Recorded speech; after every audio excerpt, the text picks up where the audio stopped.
हम सबको ये बात तो पता ही होगी कि हनुमान जी और अंगद दोनों ही बहुत शक्तिशाली थे। लेकिन जब समुद्र पार करने की बारी आई तो अंगद जी ने हार क्यों मानी? क्या आखिर वो डर गए थे या कहानी कुछ और है?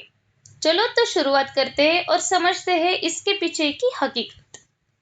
रामायण के किष्किंधा कांड में जब माता सीता का पता लगाने के लिए वानर सेना दक्षिण की ओर बढ़ी तो समुद्र के विशाल विस्तार को देखकर सभी की नजरें एक ही सवाल पर ठहर गई।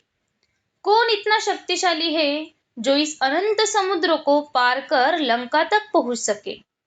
तो वानरों में चर्चा हुई और उन्होंने बोला, हमारे बीच दो योद्धा है जो इस कार्य को पूरा कर सकते हैं, एक हनुमान जी और दूसरे अंगद जी। लेकिन हनुमान जी जो अपने असीम शक्तियों के लिए प्रसिद्ध है, वो उस समय अपनी वास्तविक शक्ति को भूल चुके थे। उनको स्वयं के विशाल पराक्रम का स्मरण ही न था।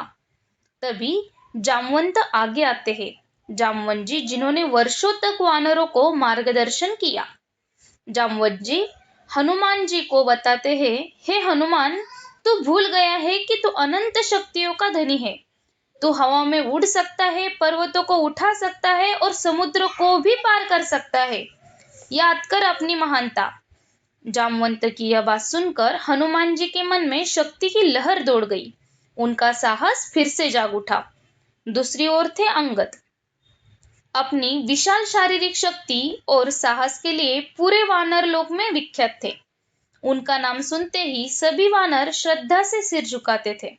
वे न केवल समुद्र पार करने में सक्षम थे, बल्कि लंका में रावण और उसके सेनापतियों का सामना करने में भी समर्थ थे।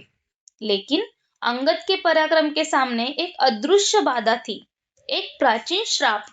कथा है कि अंगद और रावण के पुत्र अक्षय कुमार ने एक ही गुरु के आश्रम में शिक्षा ग्रहण की थी।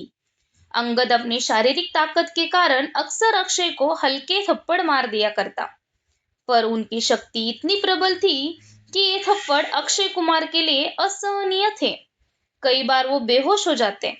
अक्षय कुमार के बार बार शिकायत पर गुरु ने क्रोधित होकर अंगद पर कठोर श्राप लगाया। उन्होंने कहा, अंगद, यदि तू भविष्य में अक्षय कुमार पर फिर से हाथ उठाएगा तो उसी क्षण तेरी मृत्यु निश्चित होगी। तो इस वजह से राम और उनकी सेना ने अंगद की सुरक्षा और वानर सेना की भलाई को देखते हुए हनुमान जी को यह महायात्रा दी गई। तो हमारे साथ जुड़े रहने के लिए चैनल को लाइक, शेयर एंड सब्सक्राइब करें। अगर आप धर्म का ज्ञान सीखेंगे तो बच्चों को बताएंगे।